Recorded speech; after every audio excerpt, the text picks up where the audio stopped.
Thank you for tuning in to Andronetalks Radio, gathering as one in our sovereign truth from a galactic perspective, exploring our world with new ideas, knowledge, and a promise of a better future. Galactic discussions for galactic-minded people.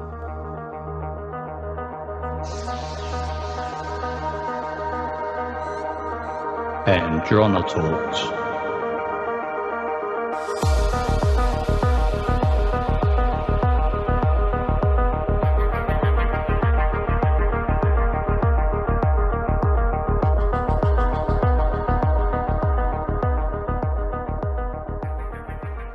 Hello, everyone, and thank you for joining us today on Andronetalks Radio. We have our guest, Derek, and we're going to have a discussion a little bit off the topic from what we have been discussing regarding his grandfather's book. And we're going to go into another direction today, and we're going to talk about it's a program, some information regarding a TV show, a long-running TV show that we've talked about, that people have been watching for years. And I think it's going to be quite interesting. The show that we're going to be addressing is called Lost. Some of you recognize it, some of you won't. But it's going to bring up an interesting conversation because it's related to something that Peter has called Swan. And he's talked to me privately about it. And I was having a discussion with Derek, and Derek recognized because I found the corporation that was connected to Swan, or at least one of them. And I thought that, and I talked to Derek about it, and he said that he has watched that show. So we're going to talk a little bit about it, and also their agenda, which is pretty much a My Lab. It's a major type of My Lab, but there's a lot of different little components to it. So without further delay, I'm going to bring in Derek and say hello. Thanks for having me on about this topic, because it is interesting for people that might recognize that show, and so the name holds up very well to the fact that you can kind of get lost watching it and not know where the direction it's going or taking you. But yeah, I actually did watch that show. I mean, it's been quite a long time, so that kind of ages me a little bit. But I was so into it. I just something about it made me want to figure out what was going on and watch it to the very end. And it was a very long series, that's for sure. It had quite a few seasons. Yeah, and so it starts off where you think that it's airplane crashes. These people are survivors. They go through all of the drama. It's kind of like a soap opera, this one's attracted to that one's jealous of this one wants to have power, all the dynamics that humans go through, and probably it would naturally be even more amped up if it was real.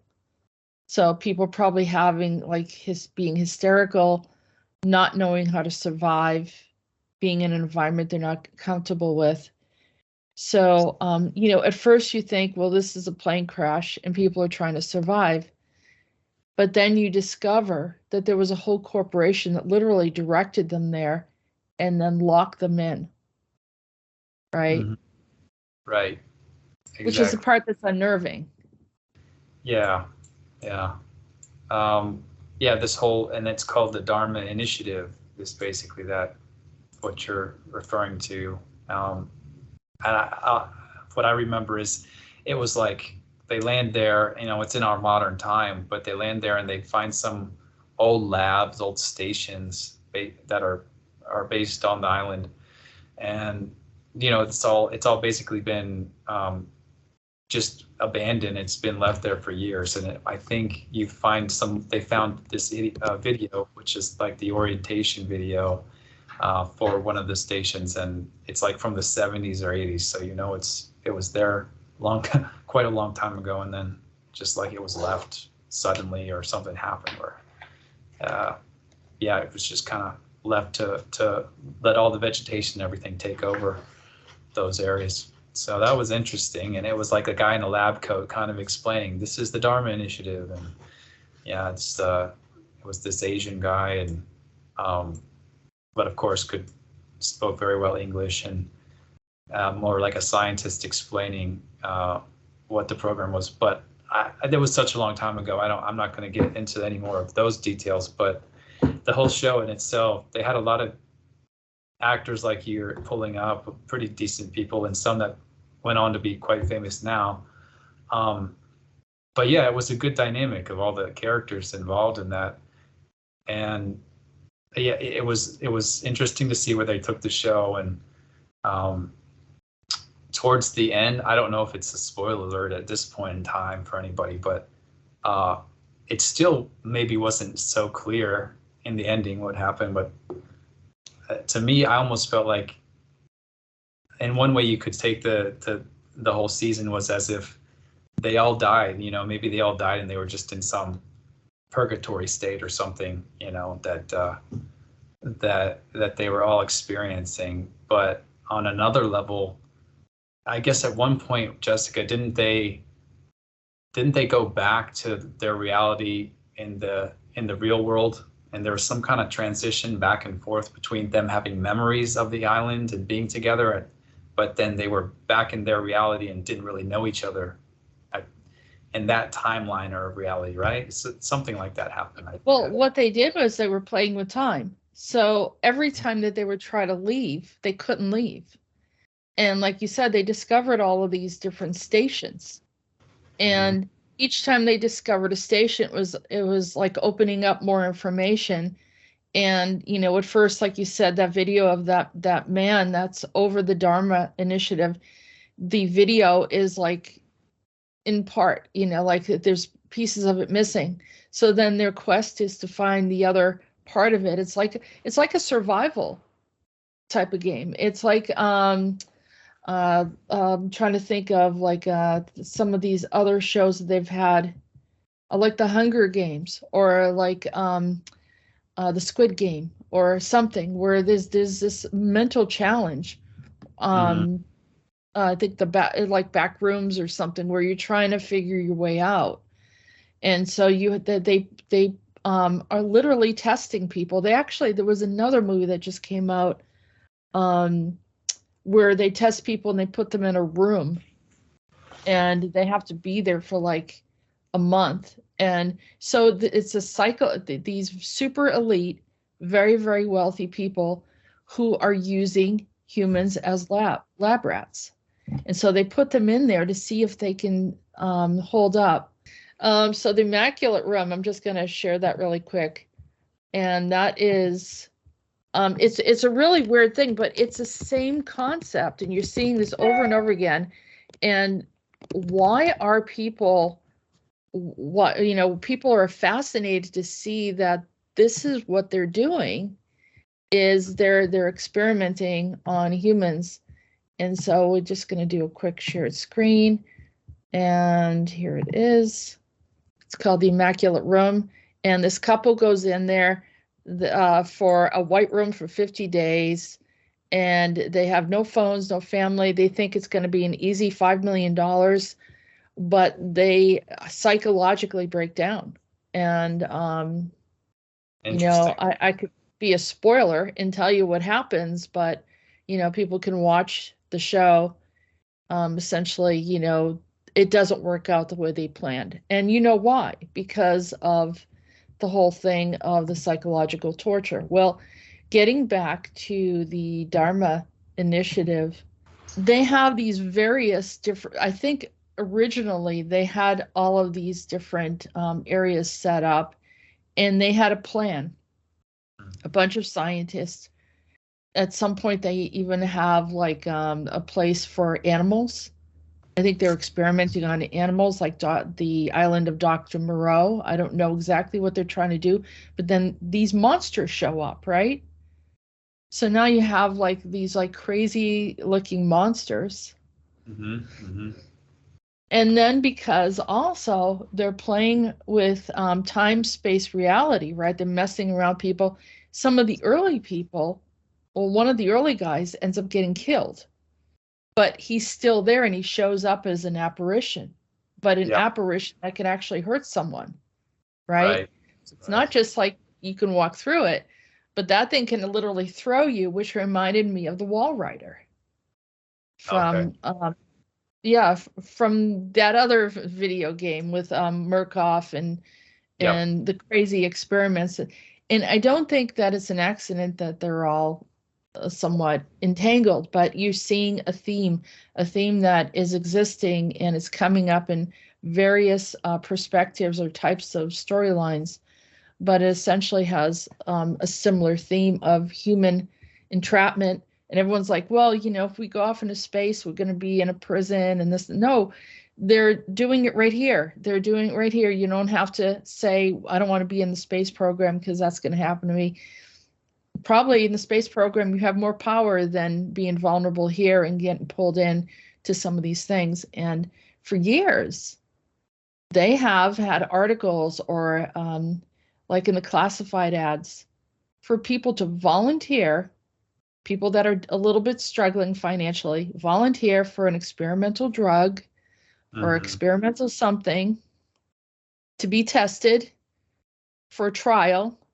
Yeah. And crazy things happen to these people.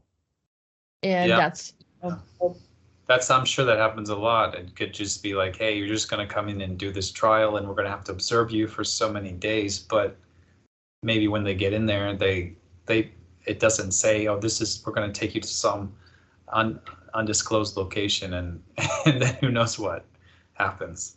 Yeah. Yeah. And right. I'm surprised, like you mentioned the Montauk Project and how back then, even just like all the homeless and just people going missing, or they would just, probably just pull whoever they could off the streets. So I'm not surprised if that had been happening for a long time. And when you mentioned the monster in Lost, it just dawned on me. It could be like that monster that came out of Montauk at the very end when everything went bad and they opened up some portal, some door. They're using these kids in that chair that was, I guess, reverse engineered technology from who knows where.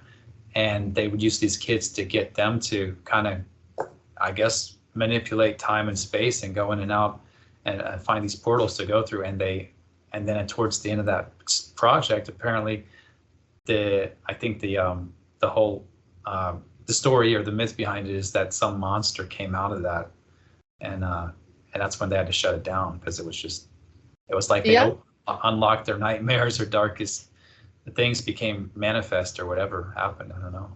So it is. It's scary. So here's the Wall Rider, and they pulled me into that as a child. I mean, let's talk about crazy. And so I have memories of certain things regarding this, and so it's not uncommon when I start seeing the telltale signs of some of these projects. I mean, it makes sense to me. I pick it up right away because of my familiarity and early lifetime exposures to it. The movie where they actually have people going into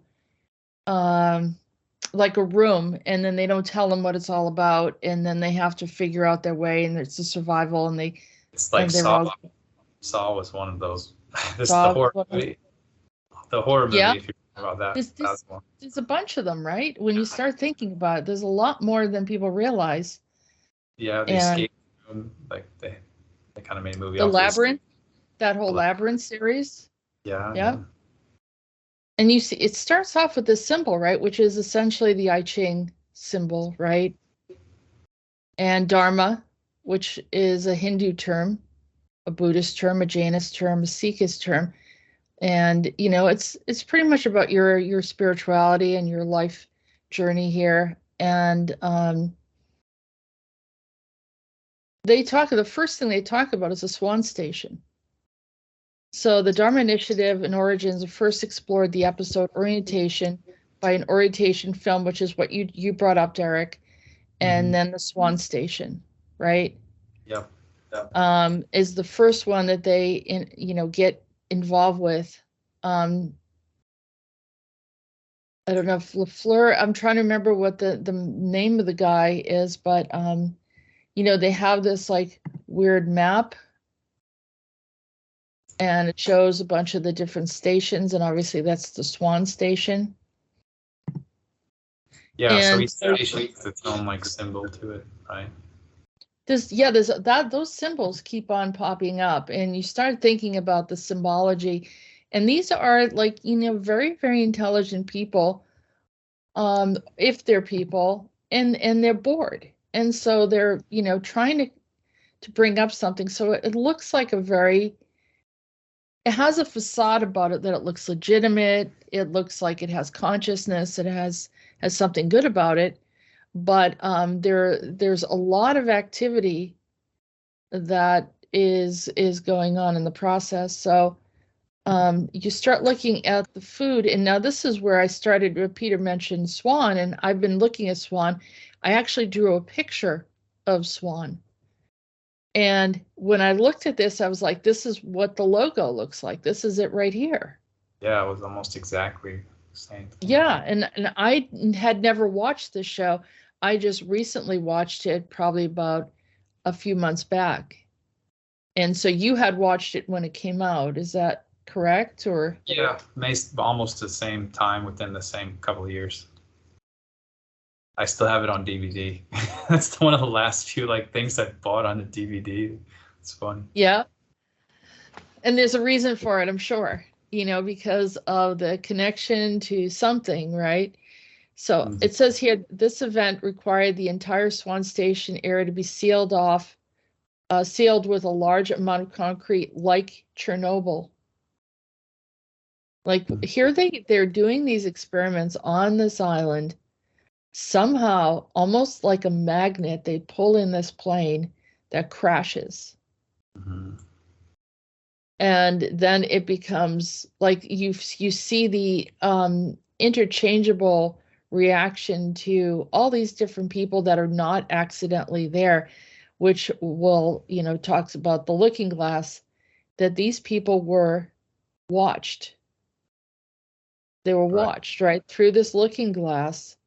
And they were able to observe, or whether it's in the future or in the past, but there's these, it's the end is the beginning. Essentially, you find out that there are the two brothers, right, that are trapped. They were twins. They were birthed by a young girl, and then there was a woman who had very dark intentions. She teaches them all sorts of different things and introduces them to the corporation. And then, one goes in one direction, one goes in another. Here's the stations. It's interesting. No, I don't think it's a blonde hair. It's a brunette woman. It's in the very end, and she sees the pregnant woman there. She's the only one on the island, and she finds the pregnant. Well, she's not. I think the corporation's already there, but she's kind of a rogue. And she kills the mother and takes the two children, the infants. Oh, wow. Okay. Towards the end. I know it's easy to forget that part. I don't know why, but I think it's kind of like jolting after you see everything that they go through, and it returns back to this one incident where it starts with the murder of an innocent woman. Yeah, exactly. There's just so much that I don't know, but there's so much to keep up with back when I saw it, but it's so interesting. I was just going to say that it's interesting, the Wikipedia for all the stations shows Swan is it has a lot to talk about Swan in particular on that station. But it is, yeah. And what I've heard about Swan is that it's something that, is a very big program. And that they show up in our reality and then they disappear. That's what I was told by Peter. Mm-hmm. Mm-hmm. But here's another name that stands out. So here's Hydra. Yeah, right. We know about Hydra. Here Hydra this is where they do their zoological Dharma initiative station. animals such as sharks, dolphins, polar bears. And so that's the one thing that they're dealing with, these crazy polar bears that do not make any sense because clearly they're not from that region. Right, right. Yeah, that was And they, right. yeah, and they attack people, right? But we've heard of But Hydra and other places, but the Marvel made a big thing about the Hydra being tied to the Nazis, basically, were still correct. doing experiments and doing all these things. Yeah. That's the Hydra that you're talking about, and it is from the comics. And originally a Nazi organization led by the Red Skull during World War II. And it turned into a neo-Nazi international crime syndicate from Marvel. And So it's so obvious. I mean, if people just look at that and look at how, I mean, there's just one part of I think it was the Dark Winter Soldier or whatever of the Marvel comics, and they just have like a couple minutes of, they go into this old lab station, kind of like we're talking about in the movie, and then the computer starts going and just gives this whole introduction of Hydra. He kind of explains, this is how we came about, this is why we're so powerful, and it just ties in so easily to what we know is really happening, and what the fact that possibly, and most people know that, at least in our circles, that the Nazis didn't just lose the war, they kind of just went covertly and went in other directions, and they definitely still have a big part of what we're dealing with now. Why the elite are kind of running the world the way they do. yeah, but there's more than one Nazi group, as Peter's pointed out. So one group's doing one thing, another group's doing another. So Yep. it's very, very complex. Yeah. But yeah, that's the Hydra that you're talking about in this character right here, which, you know, stands out, and whatever he's been exposed to, that's pretty much how he looks at that point.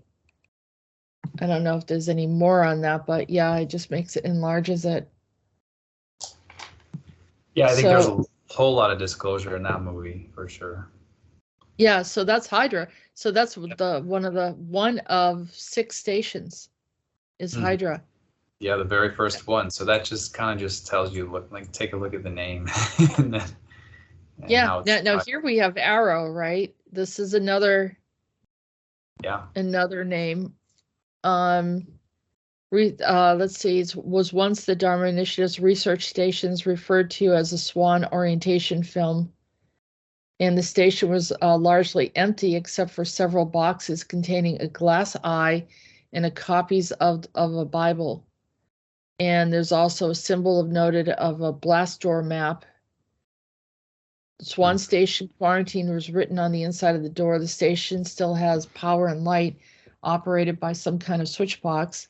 No Arrow specific orientation film was found, but an aborted take was shown being filmed. So they kind of get an idea that there were, and there's a tall section, survivors of Oceanic Flight 815 lived here before merging with the middle section survivors. So this is the Arrow site. Yeah. And that has is for defensive strategies and intelligence gathering. So you see that they did a quarantine, and there was some video footage of that, right? And also the orientation film that we talked about earlier. Yeah.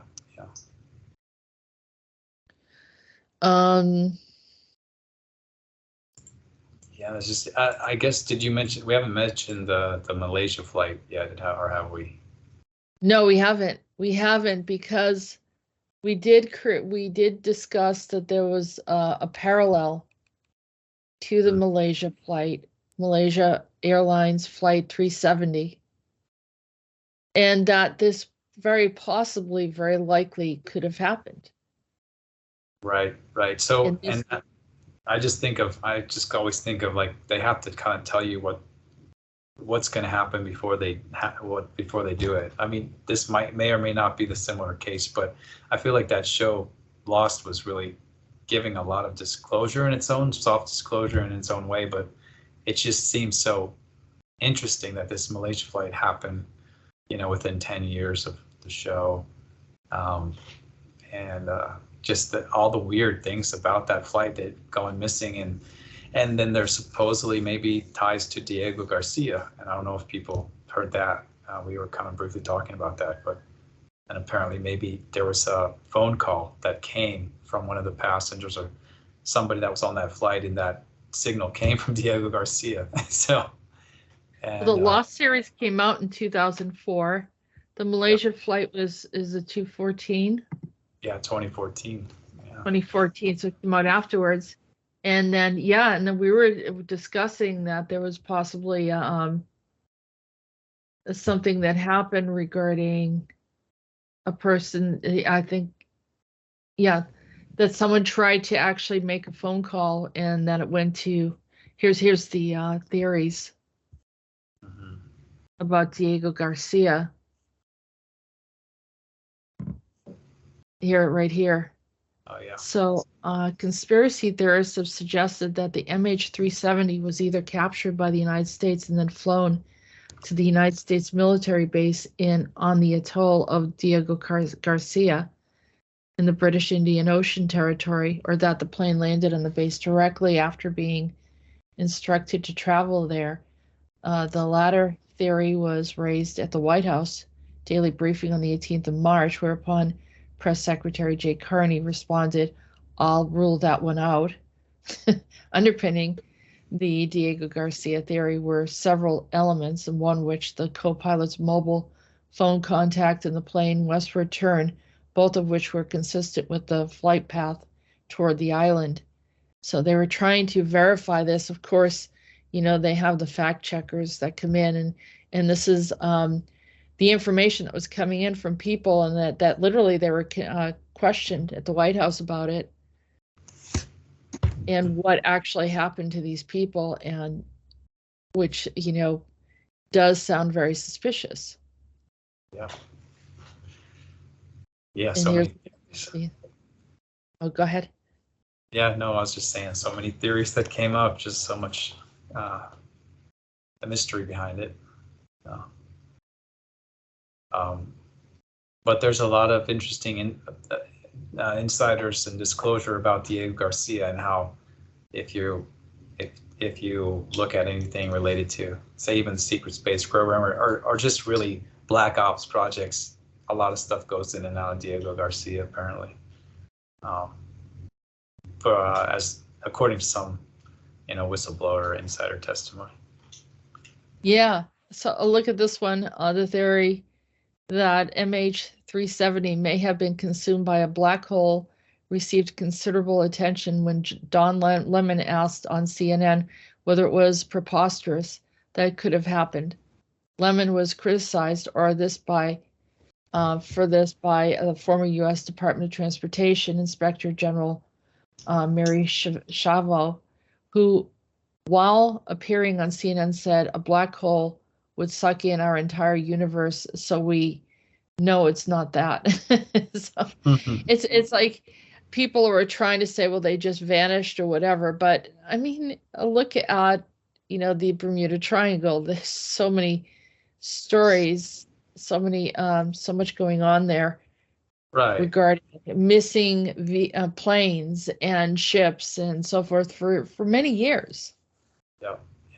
And but I don't think there's any storm tied to this one in particular, which was why it was also so odd, right? There's nothing that made it seem like some storm blew it away and to kind of be lost. And right. You would think you'd have some kind of homing beacon, some kind of every plane has a black box, and our grandfather even said he helped build the first black box as a Mode 6 transponders and things in the early days, but every plane should have that, so you should be able to track it easy enough. Yeah. I mean, this is an interesting article, and it does, you could probably put holes through this and say, hey, there's a lot of issues here, and as a comparison, but the date maybe could be an issue. However, if you consider time-space anomaly, if they're doing some kind of time anomalies like they did on the island, or like they did in the show Lost, where they're messing with time, then they could actually go into the future, go into the past and change something. And so it wouldn't match up completely because they've altered so many times. Yeah. So, like they were alluding to the fact that no matter what they did, they couldn't leave the island unless they broke through something. And they knew, and they kept on fighting and working through all of these different stations until they could figure out what exactly happened or what was the loophole to get them off of the planet. I mean, not off the planet, but off of this island, which is essentially almost like a bubble reality. Yeah. And they found this weird magnetic field. Right. That was there. And that was under the Swan station or whatever. They were trying to kind of maintain that or something towards the very end. That was kind of the big dilemma. Was it going to get out of the hand and destroy the whole island or the whole planet or whatever? Yeah, they had to have a worker there 24/7. Yeah, so that was the reason why it was like you had to press the button once every however many minutes or hours. If you weren't there to hit the button, then yeah, all the stuff would just, it wouldn't be contained anymore or something terrible would happen. That was the idea, I guess. Yeah, this is it right here. It's every 108 minutes for 540 days, and in the end, in which the time replacements would arrive to take the place of the previous inhabitants. It was located in the southern region of the island, about a mile inland from the crash of Flight 815. There was a fail-safe switch, which function, if activated, still remains mysterious. The switch was activated. There was also, wasn't there a mirror or something that they could actually, they were being observed when they were in there as well? Do you remember that? Yeah, I think so. I do remember. From another station that they were able to watch the people in Swan. Yeah. So it was originally a laboratory, right, where scientists could work to understand the unique electromagnetic fluctuations emanating from the sector of the land. However, after an incident, the protocol had to be followed through, and that's when they started to do this. So it was as a result of this incident that we have the Swan. Right. And I know somewhere I have a picture of the rendition of which I drew before. I think I'm gonna look for that quickly if you don't mind. No, that's fine. Yeah, stop sharing. And also they in one of the Lostpedia page going over Swans, it mentioned Chernobyl too. So it's interesting how it mentions a site like Chernobyl, and I remember we talked about that a little bit on the side. Some interesting things that happened there, perhaps. Or, yeah. Yeah. There's just so many connections, and maybe, I think we probably can, once Peter is comfortable, maybe talking to us more, there's going to be more we can share. Yeah, well, I think, he mentioned that to me about Swan, and I thought, I'm going to start researching it. There was another thing that came up. I'm trying to find that picture, but I did find when he said the name to me, I thought I need to look into this further. And that's when I found like a few other points. Like, so I was thinking about Ingo Swan as well. Yeah. And so we can go into Ingo Swan and who he was, and clearly was not just your average person. He was, I think, from at least what I remember, is he was like one of the best remote viewers of the time, or psychics, if you want to call him that. But he actually was really, really good at remote viewing and taught a lot of people, or was one of the best at least in the beginning of the programs, tied to the U.S. maybe. And he was in Stargate Project in Fort Meade. They said that, he was probably one of the best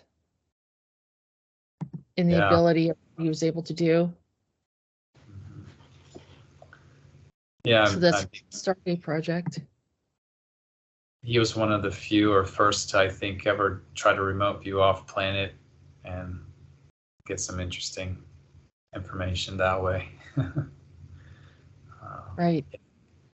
I don't know all the details, but I know he's an interesting guy. He definitely had connections with that aspect of even the government working on things, which we, assume doesn't happen. And our grandfather, I just started reading that last part of the book, and he does mention remote viewing, and that, we should take that seriously. It's not like they just said, all right, we're going to stop the program. And what we find probably still, when we look up that information about what the government was doing, it'll say, oh, we stopped the program. We started to try to compete with the Russians at using it, but then it was unpredictable, and using just, psychics in general wasn't believable. And so at some point we just stopped trying to use remote viewing at all. But and our grandfather even just says that's a lie. They continue to this day. So Right. yeah. I mean, it's obvious. It's still, there are still people that are teaching it and talking about it. You said that he went off planet, and they said that here's Tarkin Puthoff recorded Swan's remote viewing session of planet Jupiter, Jupiter's moons prior to the Voyager's probe. He also, there's a reference to the rings of Saturn. And so you could see that he obviously was heavily used because of his ability. And I wonder, it does make you wonder, mixing the concept of the electromagnetic field, as in the storyline of Lost, compared to Ingo Swann, who is a remote viewer, and then incorporating that into like some kind of project or program. So there's Ingo Swann right here, as I said, and see, he's working with a magnetic field. You see that? Yeah. So, and here's what I said about the rings of Saturn, the planet Jupiter, and the moon. But we'll get that picture, and we'll add it to it so people can see the artwork that I did, because I wasn't really sure. And so he just died too recently after we had been looking at this. Let me see when he died. Nope. He died in 2013. So I'm thinking maybe it's someone else. But yeah, I remember he was tied. He knew Yuri Geller, who was known for kind of being a psychic in the day, and Russell Targ, and Puthoff, I think, or at least Russell Targ was part of the SRI, Stanford Research Institute, and they were ones that really looked at the remote viewing, and or at least that kind of those type of experiments, I guess. Yep. And research. There was also, I was looking at, there was these big swans that are in front of one of the Rockefellers. They're one of their buildings that they owned, and You mentioned that stood out to me.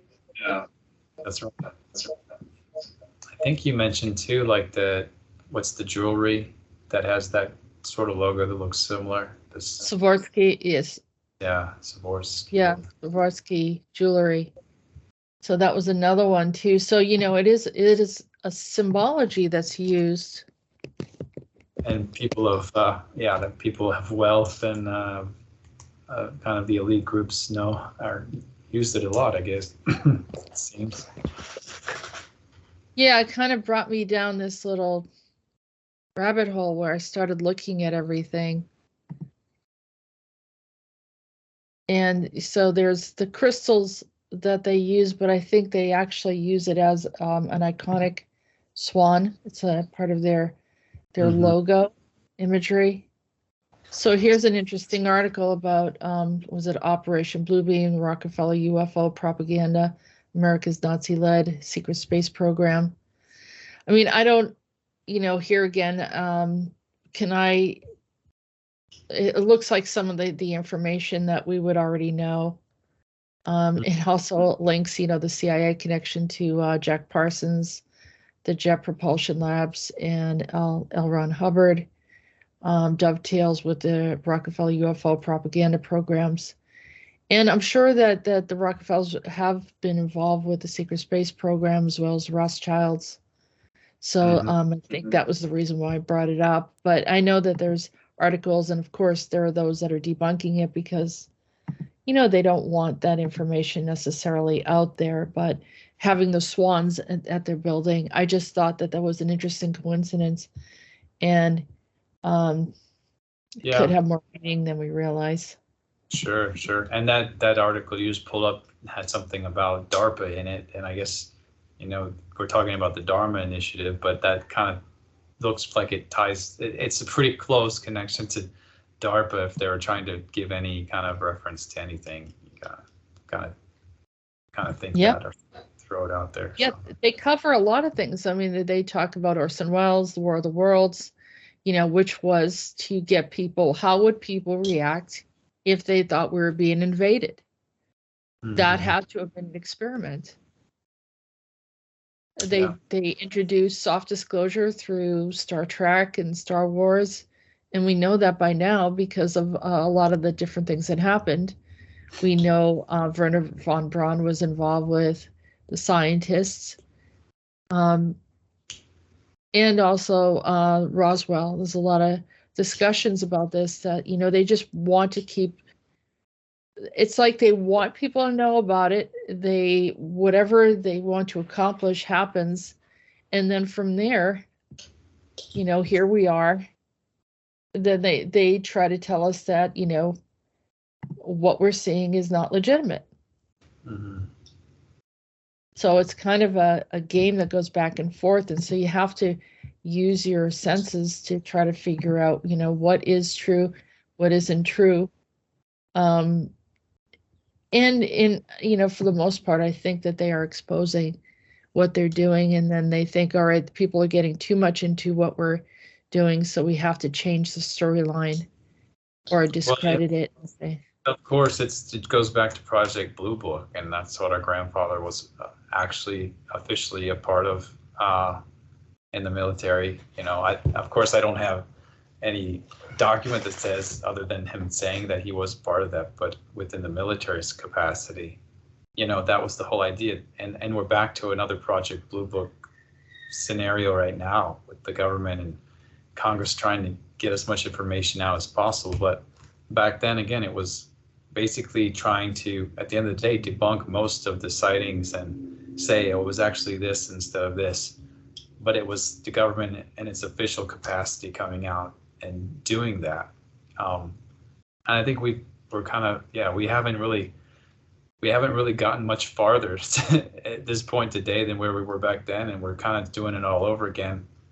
But it's still a drip of actual information coming out, but there's always disinformation, there's always misinformation, and the way that those in power and those that want to keep it secret, they can by just obviously making people more confused, just putting out more stuff that's just a little hint of truth, or there's bits of truth within it, but it's just scattered throughout, and it's up to the individual to come up with their guesses to what's really going on. So we all just look like big conspiracy theorists, right? At the end of the day, but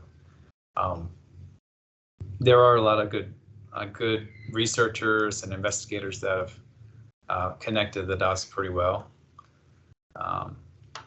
So I don't know. I just thought I'd mention that there's always going to be that struggle for us to find the truth within everything, right? Yeah, absolutely. I came back to this page, but I did find what I was looking for, and I'm going to go into the chat. And so here is what I drew. I could see it, and it almost looks a little bit like a money sign, but I saw this like swan, but it was kind of designed like a swan in a way. It had this curve to it. I saw these colors, the red and yellow, And then so you can see the swan here. So you drew that before you Before I saw this. Yeah. Yeah. That's interesting because you'll see the I Ching symbols on the outside kind of gives you that vertical line that you had if you look at it that way. Yeah, sort of one of sense. the lines right here going through. Yep. Yeah. Absolutely.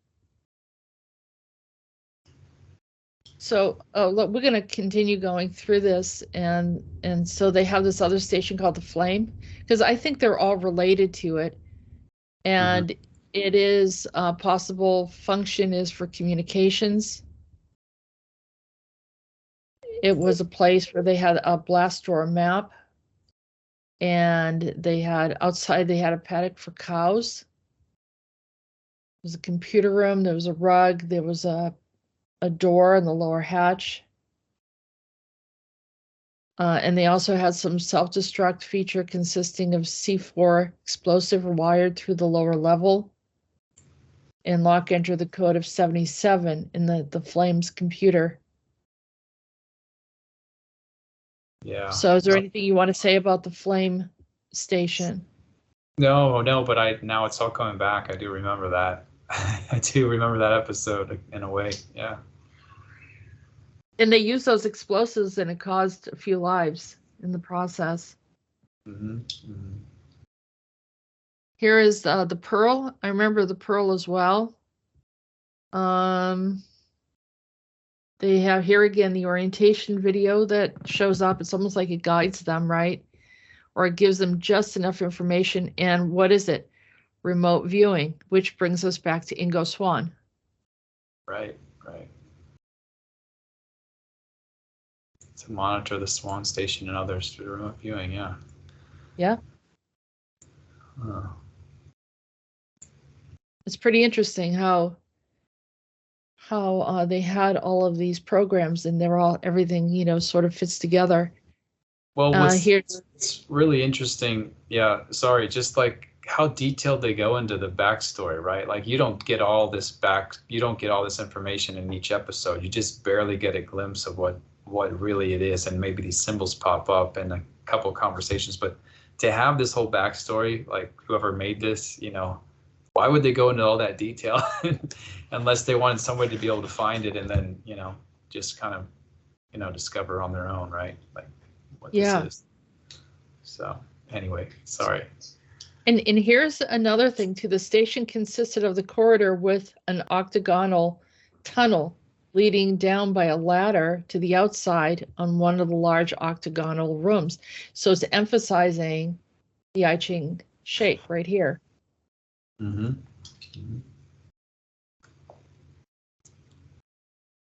Yeah. They see missing panels on the roof, loose wires, a boulder in the room. There's no living quarters. They only served as 8-hour shifts. I remember the ice. Yeah, something that guy shows up. You remember this one? Something with the ice in the cave, and just like, why is there ice on the island? That was weird. The octagonal shape too shows up quite a bit through a lot of different agendas, throughout space programs and so forth, and sci-fi movies. And again, the possible function was space-time manipulation research. Yeah, it's interesting. Psychological research or observation. Yep. Yeah. But yeah, the remote viewing to me was, and also that's video surveillance as well. That's the other part of it. So they're watching everybody. Yeah. Yeah, I was looking at the orchid while I think we were both looking at too. But yeah, then there's the staff. That's this one. Cool. Had a greenhouse on the surface, which is a secret elevator that led down to the short corridor with several doors. At the end of the corridor was a large room that housed the vault, the time machine. There's the time machine. So it's like a full, like a micro experimentation on humanity on a smaller scale to see Mm. reactions, behaviors, and what they could get away with, I guess. Yeah. Yeah, that's what it seems. Yeah, exactly. Behind the wall, the vault was dark and low-ceiling lava stone tunnel, which led to a frozen cave with a large wheel sticking out of the part of the ice wall, which was covered with icicles. That was their time travel technology. Remember that? It was all frozen. Yeah, yeah, that's what I was mentioning. I do remember that part. It's interesting. It was disguised as a botanical station. So they call it the Orchid. Uh-huh. Yep. And they needed to go in there and manipulate that station. Remember, that's how they got off of the island, is through that manipulation. But then it also, some of the people left, were able to leave, and some people got even further trapped because it didn't return to the exact place in time. It shifted Right. to another location, and they had to go way back. So they ended up in the past. Some of the characters ended up in the past, and they can see the earlier beginnings of what happened there. Do you remember that part? Yeah, So well, I remember that one character that was like even from during when there was like old Spanish ships and those big yeah, like pirate ships and that time period. I was like, what is going on? And it was one character in particular that kept showing up at that time. Yeah, I remember that. they find the early stages of when the scientists first came, Yeah. and then they get to know the characters who started it, and kind of it helps everyone get into the backstory of what happened. But also it shows how when they tried to work with the time space manipulation, that it wasn't calculated correctly, and that in the attempt to free some of the people, the other people get lost even further. Right, right. I remember And that. that couple gets separated. Do you remember the couple, that the husband and the wife, they get separated, and then well, Oh at yeah, some point, that was yeah. the Asian guy, right? Hmm. Yeah, that's right. Yeah. So here is called the staff, which reminds me of, like, the medical symbology that we have. Yeah. And possible functions medical. It has to do with birthing, because remember, they couldn't have children. Most of them could not have children, except for that one woman was able to have a child. Yeah. Yeah. And then early on, in the very, very early history of it, that one other woman had twins. But beyond that, you don't see, you see that they're really fixated on being able to have children there, because they know that they created some kind of weird anomaly. Yeah. And so, yeah, it's mentioning that there was no quarantine warning over this station as the other ones had. So for some reason, there was nothing, and there was no staff-specific orientation film. Interesting. So they start off with, the people are fairly normal, but they create this weird electromagnetic field, and there's also injections going on, like in my lab. So even though people think that they're isolated and alone on the island, early on you find out that that girl that was pregnant was taken out. She was injected in my labs and then returned back in the group. And then she has a lot of emotional issues. And even towards the end, she's like, she's not right. Right, right. She loses her child. I wish I watched this when I never knew I didn't have any clue what a MyLab was when I watched this whole series, but I wish I did, because then I could really I could connect the dots much more. It makes a lot more sense looking at it like that. Yeah. It does. Yeah, you have to, like, I think I started to revisit some older shows and thought the exact same thing. Had I known what was actually playing out here, I think I would have observed it differently. Mm-hmm. Yep. Here is the looking glass. Now, the looking glass is not what we think it is. It's not the remote viewer. That is somewhere else. But it's an underwater station with a moon pool, and it has the signal jamming equipment. Okay. So, Yeah. do you remember that's where that when people would try to communicate out, that yeah. no matter what they did, this group of people were there specifically to block anyone's outside communication. That's right. Which That's is what we mentioned with the plane and Diego Garcia, that it happened, and they're saying it didn't happen. right. But it I just remember it being like, it looked like it was flooded, but they're saying it was actually underwater. And this guy, Desmond, was the character that seemed to always be around these stations trying to maintain them or trying to find a way out or something. But it's interesting. Yeah, Charlie and Desmond, they find it and they figure out what's been jamming. And I think they find out from someone that was on the island. Then there is the Tempest, and that has toxic gas research and production facility.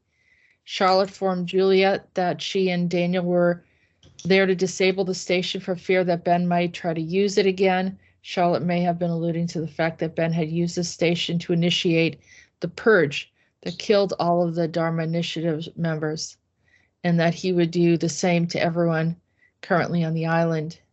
So they have a failsafe. This is, it doesn't work out, kill everybody, or people are turning on us, and that's what we're going to do. Right. And here's the last one. It's called the lamppost. To determine the island's location at a certain time, reveal the station was how the Dharma Initiative discovered the island.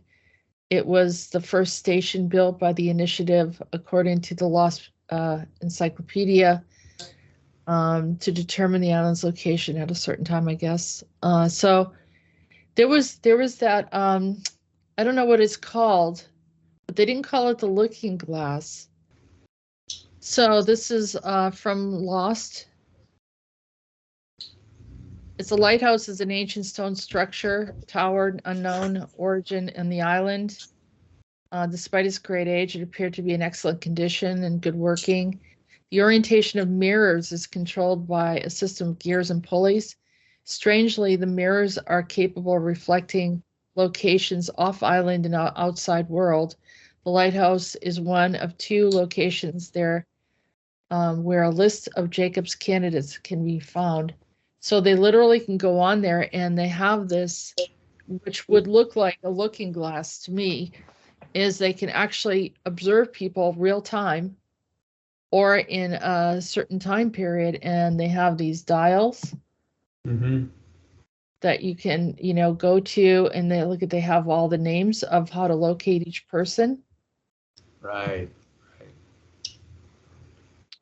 And I think that's probably the last part that we can focus on, but you can see that they have everything that they needed to conduct a MyLab, an experimentation on humans and what have you. And I guess we'll continue to be on our search for what Swan is in the future. Yeah, I think just for anybody listening to this, of course, if you haven't watched the show, try to maybe, it's a lot to take in and a lot to watch, but some of the characters are really important. And there's mention of Ben, which is kind of like this, he kind of was trying to control the group and almost like take over and manipulate them in many different ways, kind of based on his own bad will and intentions. And then another one mysteriously called Jacob, and that's the one I was mentioning that was able to go back through time and seemed to be at the very early stages. I believe that was at the end of where you're talking about the lighthouse. And it's like, in order to go through time or to find certain people at certain times, you use the dial and things like that. But anyway, just interesting concepts to bring in, and how these stations are connected, but they all seem to be some kind of layer of a program that we might have heard of somewhere, or projects that who knows how have been going on, and especially Swan. I think there's a lot to uncover with that. So yeah. There is, and there's probably some history regarding it. We very likely that this is played out somewhere, as a lot of these soft disclosure type of shows are, and then the strange coincidence with the Malaysia aircraft of crashing and disappearing, and amongst others, there's others that have disappeared as well. That people still to this day, we have all the radar, we have all the satellites possible. But for some reason, a whole plane just is disappearing, which doesn't make any sense. So it's just interesting to explore. And thank you for going down this road with me. And maybe we can follow up and get some more information on it and share it with the public. Sounds good. Yeah, and it'd be great, of course, hopefully to get Peter's take on some of this at some point. I'm looking forward to more talking about it and conversations in the future. Yeah. So you can find us. We have a now YouTube channel that we're putting out more content, so it's more easily accessible to people. That's called Clear Thought, or CLR Thought, and it makes reference to our show Shred the Veil and a lot of the episodes that we've done on the platform Infinite.tv, which we still have a lot of previous shows that are posted there, and I'm sure you'll have a link for that as well. And we're planning to put out a lot more in the future. But right now, there's a lot, just little clips we're trying to put on YouTube to get people familiar with us and some of these topics that might not have been known to most people. Yeah. So thanks again, Jessica, for having me on. I really appreciate that. Okay, thank you again. And if you haven't watched any of our previous shows that we've done with Derek and Daniel, we'll put some of those links in there, and also how to find his YouTube channel and more. So thank you again, and have a good day.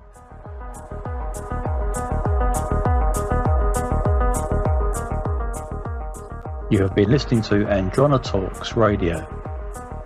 Join us on YouTube channel Jessica Arael Morocco, and visit our website at www.readingsbyarael.com.